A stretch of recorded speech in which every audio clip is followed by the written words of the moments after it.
Then, obviously, we do know that we have a new government, the Kenya Kwanza government, which made very firm promises to farmers.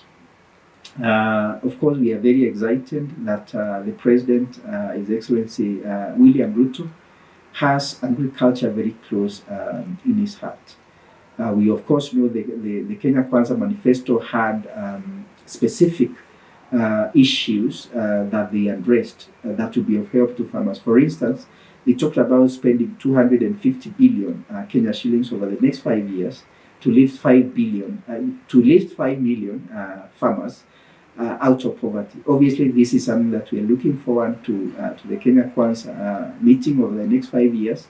And KENAFF will be ready to work with the government to realize this goal. We've heard the President during Mashujaa Day talk about increasing the land under irrigation in this country. Obviously, this is something that we are very excited about because most farmers in this country are dependent on rain-fed agriculture. And as we've seen, the droughts are becoming more frequent. So irrigation is going to be a key strategy to enhancing the transformation and growth of the agricultural sector in this country. So the government, by saying that they are going to increase land under irrigation, obviously this is something we support, and we'll continue reminding the government that this is one of the ways in which we can transform agriculture in this country. Of course, the government has also talked about livestock insurance. Like I have said, a lot of farmers, pastoralists in particular, have lost their livestock as a result of the drought.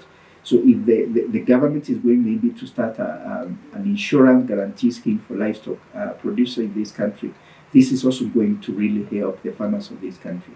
We've seen the Kenya Kwanza government also talk about subsidies for farm inputs, particularly fertilizers, which we all know that a lot of farmers this year for the 2022 March planting season, a lot of farmers did not use fertilizer because fertilizer prices rose by more than 200%. We've seen His Excellency President Ruto talk about subsidizing fertilizer for farmers. We know this has already happened, but we do have some challenges. We've fielded complaints from some farmers who are saying that the fertilizer is not readily available. The process to acquire this fertilizer is not easy. They have to go to the chief. They have to travel long distances to assess the National Cereals and Produce Board. And we are here to tell the government that KENAFF is ready to support in the rollout of these inputs. We do know where the farmers are. We have a huge database, even if you just talk about the 1.6 million members that we do have. And we can advise, we can support the government in ensuring that the last mile, that distance between the farmer and the fertilizer is reduced. And we can do this because our structure starts at the ward level, goes to the sub-county level, it goes to the county level. And it is in our interest that farmers, the real farmers, actually get these fertilizers and other inputs that the government may be able to support farmers with.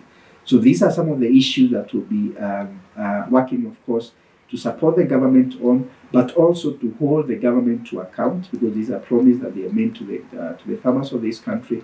In CAMP 2027, through what we are calling the KENAFF Farmers Manifesto, we are going to develop a scorecard at the national level and tell the Kenya Kwanza government, this is what you promised, this is what you delivered. We are also going to have county-specific scorecards looking at the governors and what they promised the farmers of this country. We are going to have scorecards for members of parliament, for senators, so that by the time we go to the other election cycle, farmers who constitute the majority of the population of this country can look at the scorecards and say, yes, this was done, and if it was not done, they'll be able to question the people who made the promises. Thank you very much.